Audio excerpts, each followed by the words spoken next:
Hi students, पिछली class में हमने फ्यूचर परफेक्ट टेंस के बारे में जानकारी ली है। आज हम शुरू करते हैं फ्यूचर परफेक्ट कंटिन्यूअस टेंस। तो चलो डियर स्टूडेंट्स शुरू करते हैं फ्यूचर परफेक्ट कंटिन्यूअस टेंस। सबसे पहले चलते हैं हम इसकी इंग्लिश आइडेंटिफिकेशन की तरफ। हिंदी में आइडेंटिफिकेशन इन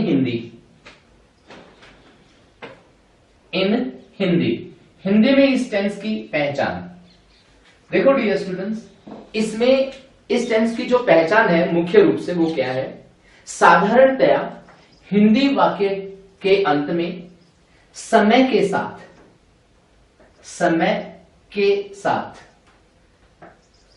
के साथ रहा होगा, रही होगी, रहे होंगे,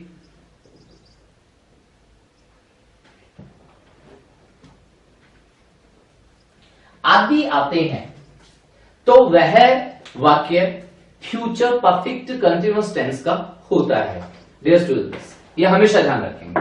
जैसे मैं सुबह से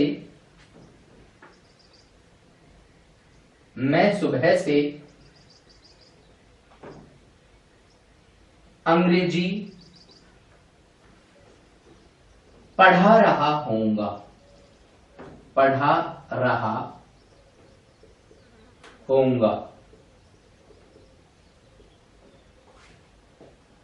वह कल से अपना पाठ याद कर रही होगी। देखिए डियर स्टूडेंट्स, इन सेंटेंसेस में सबसे जो इंपॉर्टेंट थिंग है वो क्या है कि इसमें रहा होऊंगा या रही होगी, ये इस टेंस की मुख्य पहचानों में से है। तो इस तरह से हमें वाक्य के अंत में ये चीज ध्यान देनी चाहिए। और वाक्य के अंदर क्या है? सुबह से, कल से, ये समय के साथ जुड़ा हुआ है। ठीक है, तो ऐसी कंडीशन में अगर समय के साथ में रहा होगा, रही होगी, रहे होंगे, रहा होऊंगा, रही होंगी आदि शब्द आते हैं तो हमें ध्यान रखना है वह वाक्य हमेशा फ्यूचर परफेक्ट कंटिन्यूअस टेंस का होता है। अब बात करते हैं अपन दूसरे नंबर पर हेल्पिंग वर्ब्स की। तो हेल्पिंग वर्ब्स की ओर चलते हैं अपन। देखिए, जैसे हम लेते हैं हेल्पिंग वर्ब्स। इस टेंस में डियर स्टूडेंट्स दो हेल्पिंग वर्ब्स होती हैं। इसमें भी दो ही होती हैं। कौन कौन सी? नंबर 1 शैल हैव बीन और दूसरी होती है विल हैव बीन। ध्यान रखें डियर स्टूडेंट्स, जैसा कि शैल का यूज होता है उसी तरह से शैल हैव बीन का यूज होगा। अर्थात शैल का यूज भी फर्स्ट पर्सन के लिए होता है और शैल हैव बीन का यूज भी फर्स्ट पर्सन के लिए होता है। ध्यान रखेंगे, फॉर द फर्स्ट पर्सन। ठीक है डियर। और विल हैव बीन इसका use for the second person, and the third person. ये चीज ध्यान में रखेंगे। अर्थात हमें ध्यान में रखना है डियर स्टूडेंट्स कि फर्स्ट पर्सन के लिए हमें शैल हैव बीन का यूज करना चाहिए, जबकि विल हैव बीन का यूज हमेशा सेकंड अथवा थर्ड पर्सन के लिए करना चाहिए। याद रखें डियर, फर्स्ट पर्सन कौन कौन से होते हैं? आई और वी। ध्यान में रखेंगे हमें हमेशा आई और वी के साथ हमेशा हमें किसका यूज करना है, सेल हैव बीन का। जबकि शेष जो सब्जेक्ट बचे डियर, है ना, शेष जो सब्जेक्ट्स हैं उन सब्जेक्ट्स के लिए हमेशा किसका यूज करेंगे हम, विल हैव बीन का यूज करेंगे डियर। इन चीजों को हमें बहुत गहराई से हमें ध्यान रखना है डियर। आगे चलते हैं अपन तीसरे पॉइंट और इंपॉर्टेंट पॉइंट पे चलते हैं कि वो है हमारा मेन पॉइंट। अच्छा डियर स्टूडेंट्स, एक बात मैं बोलूंगा यहां कि जो मेन पॉइंट होता है वो हमेशा ही किसी स्ट्रक्चर को शो करने वाला होता है, ठीक है। तो ये है मेन पॉइंट, और मेन पॉइंट बोले तो स्ट्रक्चर, ठीक है। तो मैं यहां आपको स्ट्रक्चर समझाता हूं कि किस तरह से इस सेंटेंस की रचना की जाए, ठीक है डियर। तो देखिए, सबसे पहले हम बात करते हैं सब्जेक्ट प्लस, इसमें हमें दो हेल्पिंग वर्ब हैं तो उनमें से हमें यहां लिखना है विल हैव बीन और दूसरी है shall have been, shall have been, ठीक है डियर।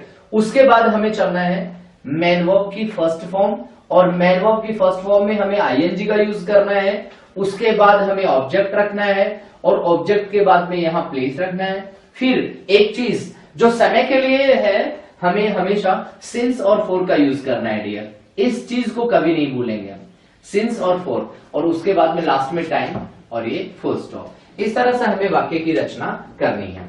इसमें जो समय सूचक शब्द हैं वो सिंस और फॉर का प्रयोग है डियर, और ये ही इस टेंस की अंग्रेजी की खास पहचानों में से एक है, ठीक है। हमें इन चीजों को ध्यान में रखना है डियर। अब हम ट्रांसलेशन की ओर बढ़ते हैं कि कैसे कोई सेंटेंस दिया जाए और तो हमें किस तरह से उसका ट्रांसलेशन करना चाहिए। जैसे मैं आपको कहूंगा कि वह कल सुबह से अपना पाठ याद कर रही होगी। ये सेंटेंस है डियर। अब हमें इसको ट्रांसलेट करना है, तो किस तरह से हम इसको ट्रांसलेट करेंगे, देखिए। सबसे पहले हमें एक चीज इसकी क्लासिफिकेशन की ओर लेके चलता हूं कि क्या सब्जेक्ट होता है, क्या मैन वर्ब है, इसमें हम क्लासिफाई करते हैं। देखो डियर, यहां वह है, ये तो है सब्जेक्ट। अच्छा, कल सुबह जो है ये है टाइम, ठीक है। अच्छा, अपना पाठ जो है ये है ऑब्जेक्ट। याद करना, अच्छा, रही होगी इस टेंस की पहचान हो गई। समय के साथ में रहा होगा, रही होगी इस टेंस की पहचान हो गई। और इसके साथ में जुड़ा हुआ शब्द होता है ना, वो हमेशा मुख्य क्रिया होता है। इसका मतलब करना क्या करना, याद करना, ये इसकी मेन वर्ब है जिसे हम कहेंगे मुख्य क्रिया, ठीक है डियर। याद करने को इंग्लिश में वैसे रिमेंबर भी कहते हैं, लेकिन यहां पर पाठ से संबंधित है तो इसके लिए हमें लर्न यूज करना चाहिए, LEARN। लर्न का मतलब याद करना या सीखना भी कहेंगे हम। अब चलते हैं अपन डियर स्टूडेंट्स ट्रांसलेशन की ओर बढ़ते हैं। तो ट्रांसलेशन में सबसे पहले हमारे पास आता है सब्जेक्ट रखना है हमें, तो हमने सब्जेक्ट रखा। अब अच्छा, यहां वह की अंग्रेजी ही लिखे या सी, ये डिपेंड करता है कि यहां हमने कैसा वर्ब रखा है। क्योंकि यहां होगी, जो कि होगी अगर है तो वह स्त्रीलिंग को डिनोट करता है। ऐसी कंडीशन में हमें यहां ही रखना है, सी रखना है, ठीक है, सी रखा। उसके बाद विल हैव बीन और शैल हैव बीन में से कौन सी हेल्पिंग वर्ब रखेंगे। बस डियर स्टूडेंट्स, आपको ध्यान में रखना है आई और वी के लिए तो हमेशा शैल हैव बीन यूज किया जाता है। शेष सभी के लिए, आई और वी को छोड़कर शेष सभी सब्जेक्ट्स के लिए हमें विल हैव बीन का यूज करना चाहिए। इसका मतलब सी के लिए भी हमें किसका यूज करना है, विल हैव बीन का यूज करना है, विल हैव बीन, ठीक है डियर। उसके बाद चलते हैं मेन वर्ब में। अच्छा, मेन वर्ब क्या है इसमें, याद करना। याद करने में क्या जोड़ना है हमें, आईएनजी, अर्थात याद करने को इंग्लिश में लर्न बोलते हैं। लर्न में आईएनजी जोड़ेंगे तो ये हो जाएगा लर्निंग, तो हमने यहां लिख देना है लर्निंग, ठीक है डियर। इस तरह से हमने लिखा। फिर रखना है ऑब्जेक्ट, ठीक है। ऑब्जेक्ट क्या है इसमें, अपना पाठ। अच्छा, इसमें दो चीजें आपको ध्यान में रखनी है। अपना की अंग्रेजी क्या होगी, तो वह डिपेंड करता है इस वह पर कि ये वह जो है ये किसके लिए यूज किया है, स्त्रीलिंग के लिए। ऐसे में अपने की अंग्रेजी यहां पर हर हो जाएगी। मान लो कि यहां पर कोई पुरुष के लिए ही होता तो ही का जो पजेसिव है वो हमें यहां हिज रखते। अगर वह होता और वहां पर होगा ऐसा होता, अर्थात वह ये पुरुष के लिए होता, तो वहां पर अपने की अंग्रेजी जो है वो हिज होती, हर नहीं। ठीक है डियर, हिज होती है ऐसी कंडीशन में, ये ध्यान रखेंगे अपन। तो यहां पर हमने हर रखा, उसके बाद लेसन, पाठ की अंग्रेजी हमने ये रख दी लेसन। उसके बाद चलते हैं प्लेस। प्लेस इसमें कहीं दे नहीं रखा है। अब चलते हैं डियर सिंस और फॉर में। अब देखो कल सुबह से, मतलब टुमारो मॉर्निंग की बात कर रहा है, टुमारो मॉर्निंग की बात करेंगे तो ऐसे में उससे पहले हमेशा सिंस का यूज करें या फॉर का यूज करें। तो डियर स्टूडेंट्स हमेशा ध्यान रखेंगे ऐसे में हमें सिंस का यूज करना चाहिए। तो सिंस टुमारो मॉर्निंग, ठीक है, ये लिखा हमने टुमारो और मॉर्निंग, ठीक है डियर। इस तरह से हमें ध्यान में रखना है डियर। ये एक सेंटेंस हुआ, इस तरह से हमें इस सेंटेंस को ट्रांसलेट करना है। एक सेंटेंस और लेते हैं डियर, जैसे देखिए हमने एक सेंटेंस दिया कि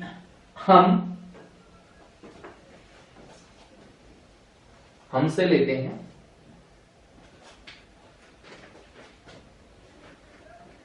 हम अगले सोमवार से नई किताब पढ़ रहे होंगे।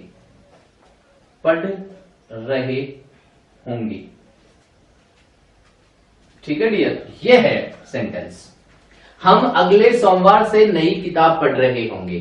तो ऐसी कंडीशन में हमें इसको पहले मैं क्लासिफाई कर देता हूं। हम तो यहां पर है सब्जेक्ट डियर, उसके बाद अगला सोमवार जो है ये क्या है, टाइम है। ठीक है डियर, ये से है जिसकी अंग्रेजी होगी सिंस और फॉर। ये it is a preposition, okay, and it definitely will be used before the time. So dear आगे चलते हैं, नई किताब। देखो डियर नई किताब यहां पर क्या है, ये ऑब्जेक्ट है डियर, और रहे होंगे टेंस की पहचान है, और पढ़ना, पढ़ जुड़ा हुआ है, इसका मतलब पढ़ना यहां पर क्या है, मैन वर्ब है, जिसको हमें इंग्लिश में क्या कहना है, रीड कहेंगे, पढ़ने को रीड। ठीक है डियर, अब इसका ट्रांसलेट करते हैं। तो ट्रांसलेशन में चलते हैं, उससे पहले अब कहां से हमें शुरुआत करनी है, सब्जेक्ट पे आइए। सबसे पहले हम सब्जेक्ट पे बात करते हैं। सब्जेक्ट है हमारा वी, रखा हमने।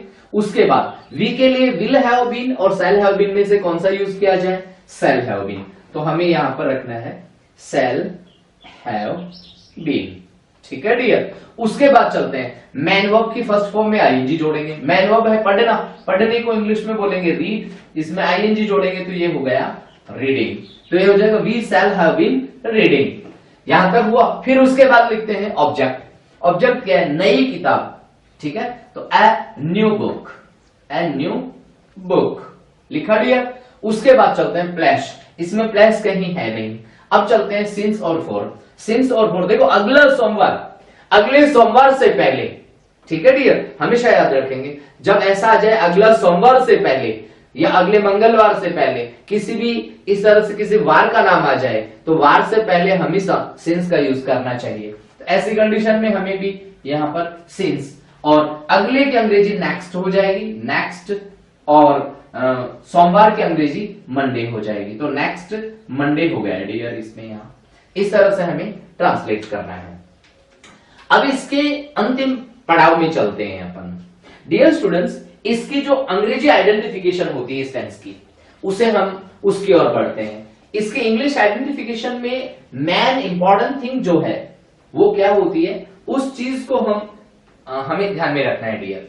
ठीक है, तो देखिए किस तरह से क्या है। इस टेंस के अंग्रेजी के वाक्यों में दरअसल हमें डबल टाइम दिया हुआ होता है। ठीक है, ध्यान रखोगे डियर, इस टेंस के अंग्रेजी के वाक्यों में डबल टाइम दिया हुआ होता है, डबल टाइम। ठीक है, अच्छा, डबल टाइम का मतलब टाइम तो 2 है। अब टाइम 2 है तो वो कैसे कैसे है देखना, उनके अलग अलग कनेक्टिव्स होते हैं। नंबर 1, जो इसमें 2 टाइम होते हैं उनमें से एक टाइम बाई से जुड़ा रहता है, बाई प्लस टाइम होता है डियर, और दूसरा जो टाइम होता है वो सिंस और फोर से जुड़ा रहता है, सिंस और फोर से जुड़ा रहता है। ठीक है डियर, ये होता है। इस तरह से इसमें डबल टाइम होता है। हमेशा ध्यान रखना है हमें, जिस किसी भी अंग्रेजी के वाक्य में आपको डबल टाइम दिया हुआ हो तो ऐसी कंडीशन में याद रखेंगे वह अंग्रेजी का sentence future perfect continuous tense का होगा, डेफिनेटली, इसमें कोई दो राय नहीं है। मैं एक एग्जांपल देता हूं यहां पर आपको, इस एग्जांपल को देखना। मैंने लिखा by the end of this year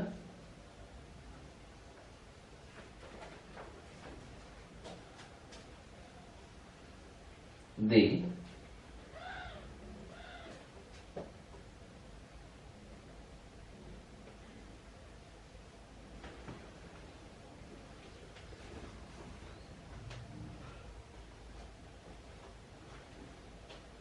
channel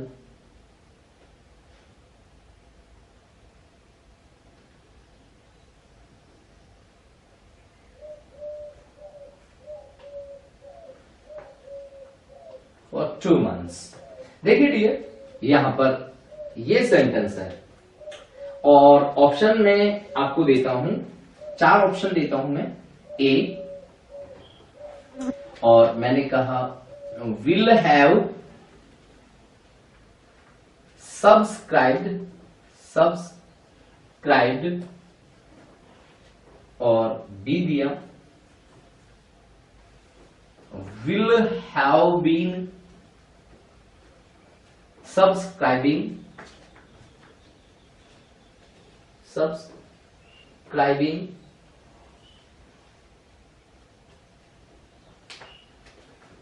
सी दिया shall have subscribed, और डी दिया shall have been subscribing। इस तरह से हमें 4 ऑप्शन दे दिया।